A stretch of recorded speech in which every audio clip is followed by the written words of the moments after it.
मुझे 1 करोड़ रुपए दे दो।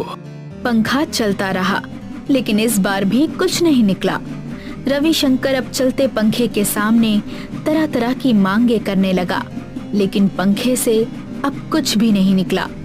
गुस्से में रविशंकर अपनी पत्नी कौशल्या के साथ कमरे से बाहर निकल आया। बाहर निकलते ही रविशंकर की नजर अर्जुन पर पड़ी और वो चौंक गया। अर्जुन रविशंकर का नौकर था। वो एक कमजोर और बहुत ही गरीब व्यक्ति था, जो हवेली में साफ सफाई करके अपनी और अपनी पत्नी गौरी का पेट पालता था। तू यहाँ क्या कर रहा है? तुझे मना किया था ना कि हवेली के इस हिस्से में मत आना। आपने ही कहा था कि पूरी हवेली में पोछा लगाना है। पोछा लगाते लगाते यहाँ तक आ गया।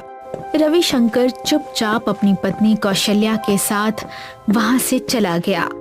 उस दिन के बाद रविशंकर जब भी पंखे से कुछ मांगता, पंखा कुछ नहीं देता। यहाँ तक कि जरूरत पड़ने पर भी जादुई पंखे ने रविशंकर को पैसे देना बंद कर दिया।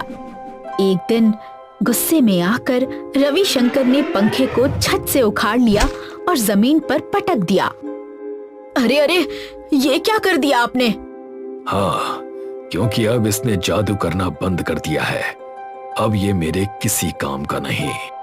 रविशंकर अपनी पत्नी कौशल्या के साथ कमरे से बाहर निकल गया। अगले दिन अर्जुन अपने घर पहुंचा। घर का दृश्य देखकर वो चौंक गया। उसने देखा कि उसकी पत्नी गौरी फूट फूट कर रो रही थी। गौरी, क्या हुआ? तुम रो क्यों रही हो?